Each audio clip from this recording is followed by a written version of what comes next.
निर्जला एकादशी। एकादशी व्रत में किसका सेवन ना करें? निर्जला एकादशी पर क्या दान करें? राम राम दोस्तों, मैं दीक्षित आप सभी का वेलकम करती हूँ। हमेशा की तरह आज भी हम आपके लिए एक बहुत ही इंटरेस्टिंग टॉपिक लेकर के आए हैं और हमेशा की तरह हमारे सारे प्रश्नों का उत्तर देने के लिए हमारे साथ मौजूद हैं आचार्य राजीव शुक्ला जी। राम राम जी गुरु जी। राम राम राम राम। तो दोस्तों, आज का हमारा विषय है धर्म कर्म से रिलेटेड, जो कि है एकादशी के ऊपर, निर्जला एकादशी। और इसकी महत्वता क्या है ये हमें हमारे गुरुजी बताएंगे। देखिए, व्रतों में व्रत अगर कहते हैं तो दो होते हैं, एक प्रदोष और एकादशी। उसमें भी एकादशी वैष्णव व्रत बोला जाता है। हालांकि इसमें कोई भी वो भेदभाव नहीं है। भगवान विष्णु को समर्पित एकादशी का व्रत होता है और ये एकादशी साल में 24 एकादशी आती है। वो किस तरीके से? एक कृष्ण पक्ष में आने वाली और एक शुक्ल पक्ष में, और हर महीने 2 आती है, तो 12 दूना 24।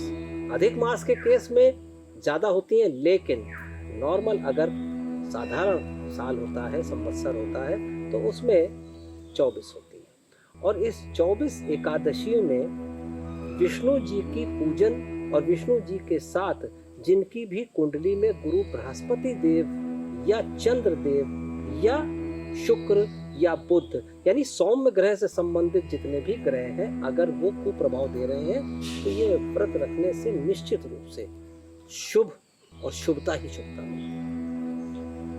गुरुजी, इस व्रत की विधि क्या है, ये आप हमारे दोस्तों को बताइए। एकादशी की अगर हम बात करते हैं तो एकादशी में 2 प्रकार से एकादशी मनाई जाती है। एक तो सूर्योदय से सूर्योदय तक मानते हैं लोग, या जिस दिन एकादशी होती है उसमें सूर्योदय से सूर्यास्त तक माना जाता है। अब इसमें जो व्रत की बात करते हैं तो पूरे नियम, संयम और जिसको कहते हैं ब्रह्मचर्य का पालन, और इसके साथ ही बहुत जरूरी हो जाता है अपने खान पान पे कंट्रोल। इसीलिए फलाहार का प्रोविजन दिया गया है। और फलाहार आप कर सकते हैं, इसमें नमक का प्रयोग बिल्कुल वर्जित है और विशेष रूप से चावल का प्रयोग वर्जित है। विशेष एकादशी की अगर हम बात करें तो वो कुछ विशेष एकादशी होती है जो निर्जला भी रखी जाती है। ऐसी कुछ विशेष एकादशी निर्जला एकादशी भी होती है जिसमें जल को भी ग्रहण करना मना होता है। तो इसीलिए इसको निर्जला एकादशी के नाम से भी जाना जाता है। जी, जो अभी आने वाली एकादशी है, यानी अभी जो एकादशी हमारे ज्येष्ठ मास में होती है, ज्येष्ठ मास में शुक्ल पक्ष में एकादशी, एकादशी का मतलब होता है 11, तो जो भी 11वीं तिथि होती है, हर पखवाड़े में 11वीं तिथि लगती है, चाहे शुक्ल पक्ष हो चाहे कृष्ण पक्ष हो। तो शुक्ल पक्ष या कृष्ण पक्ष की एकादशी 11वें दिन की होती। इस बार अब जैसे ज्येष्ठ मास की बात करें, शुक्ल पक्ष की एकादशी तिथि का प्रभाव ये बहुत ही इंपॉर्टेंट है। अगर 24 एकादशी में कोई 23 एकादशी का व्रत ना रखे और केवल एक रख ले, तो इसका जो प्रभाव है, इसका जो पुण्य है, वो अक्षुण होता है। यहाँ तक कहा गया है कि अगर सुमेरु पर्वत के बराबर भी पाप किया हो, वो पूरा पूरा पाप भस्म हो जाता है, केवल एक इस एकादशी के व्रत को रखना। गुरुजी, जैसा कि आपने बताया कि ये जो एकादशी है ज्येष्ठ मास के शुक्ल पक्ष में आती है और ये काफी ज्यादा फलदायक है, तो इसके लिए हम क्या दान पुण्य कर सकते हैं ज्योतिष के माध्यम से, जो कि किसी मनुष्य के लिए बहुत ज्यादा लाभदायक हो? बिल्कुल, बहुत अच्छी बात है।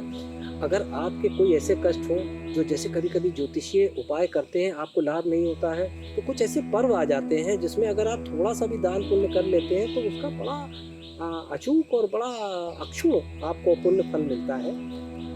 इस एकादशी में, निर्जला एकादशी में, अगर आप जल का दान करें, औषधि का दान करें, अन्न का दान करें, स्वर्ण का दान करें, गौ दान करें, इस प्रकार से बहुत सारे प्रकार के दान होते हैं। लेकिन ये अगर करेंगे, और एक प्रयोग और मैं बता रहा हूँ दर्शकों के लिए, यदि अगर आप इस निर्जला एकादशी में व्रत का पूरा पालन करके किसी भी श्रेष्ठ पुजारी को, ब्राह्मण को या किसी भी ऐसे व्यक्ति को जो धर्म कर्म के कार्य में लगा हो, उसको यदि आप जूते का दान करें, नए जूते का, और अगर चमड़े से संबंधित जूता हो तो और अच्छा है, अगर ये आप दान कर लेते हैं तो आप ये समझ लीजिए कि ये सर्वश्रेष्ठ दान हो जाएगा और स्वर्ण दान से भी बढ़ के होगा।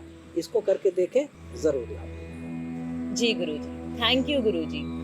तो दोस्तों, मैं उम्मीद करती हूँ कि आपको जो भी जानकारी गुरुजी से प्राप्त हुई वो आपके लिए काफी ज्यादा लाभदायक हो। हम आगे भी आपके लिए और भी इंटरेस्टिंग वीडियोस लाते रहेंगे, तो आप हमसे हमेशा कनेक्टेड रहिए। हमारे YouTube चैनल को सब्सक्राइब कीजिए, बेल आइकन को हिट कीजिए और अपने दोस्तों से जितना हो सके इन वीडियोस को शेयर कीजिए। हमारे Instagram और Facebook पेज को भी जरूर फॉलो करें और इसी के साथ अपना ध्यान रखें और हम आपसे लेते हैं विदा। राम राम जी।